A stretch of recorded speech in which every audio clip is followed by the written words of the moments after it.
All right. Hello. Hello, hello, hello. Welcome. This is my little Musketeers series wrap up video because I was in a rush at the end of the last episode and didn't really finish my final thoughts. So here they are.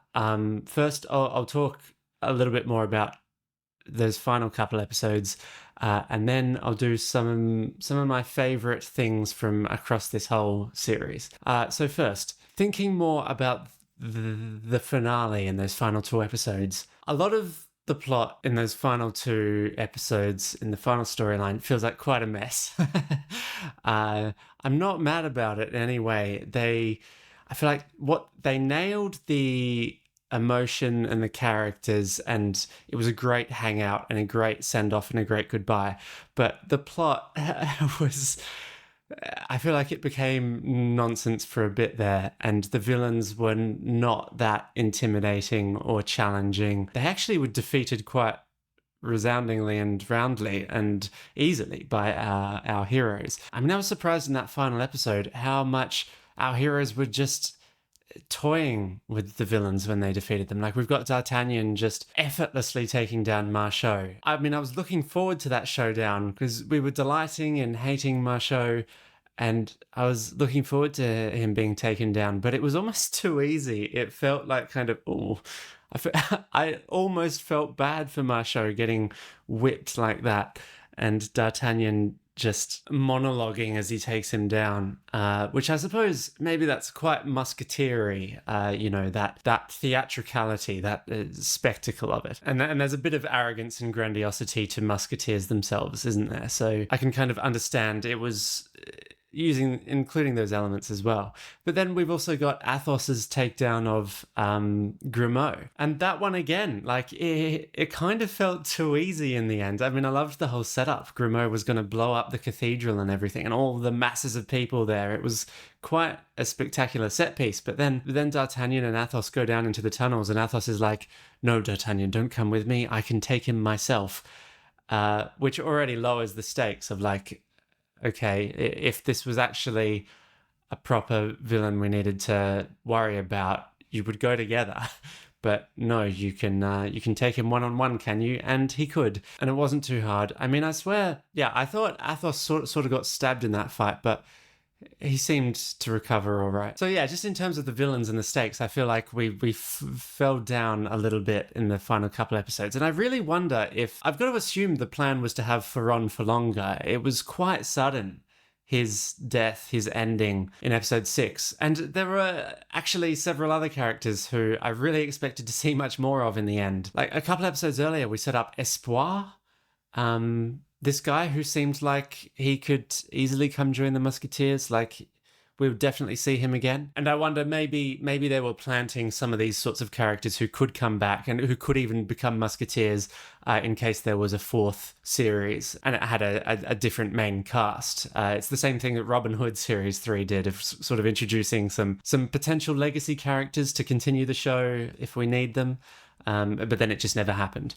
Therese as well, I thought we'd see again. And I thought we'd see way more of Milady de Winter. After her surprising return into this series, she had nothing to do, just popped in right at the end to shoot Gaston. But to kill Gaston, stab him and shoot him. I mean, it was nice to see her again. That really didn't add much to these episodes in any way.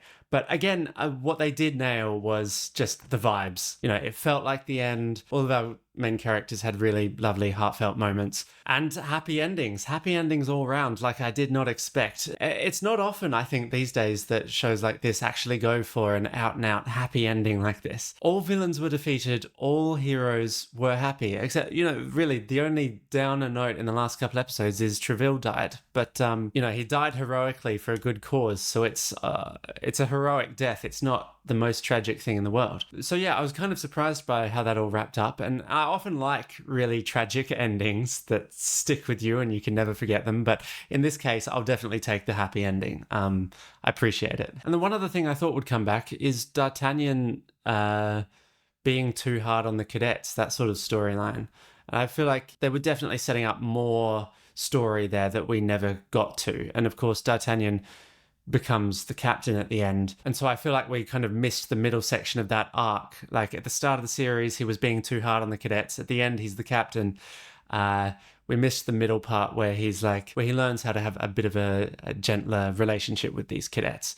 But oh well, he looks great in the hat. So now I'm just going to share some of my favorite things from across the show. So my favorite series, favorite episode, favorite side character, villain, and Musketeer.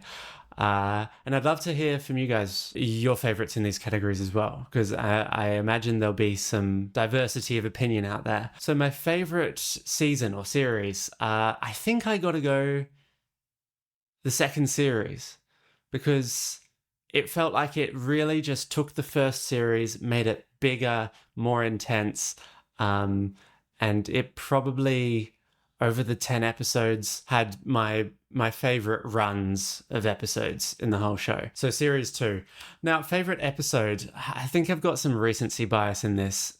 There are some others earlier on that if I rewatch them, maybe they would be my favorite, but because I've just recently finished the third series, it's a third series episode that I think of as my favorite, and it's the Queen's Diamonds, episode 4 with Emile Bonaire. It was just a hoot, I thought. I mean, one of the less serious episodes of the show, perhaps, but I don't know. I loved the playfulness of that whole episode. I thought it was just colourful and delightful without being too silly, which is a tough tightrope to walk, and I really think they pulled it off.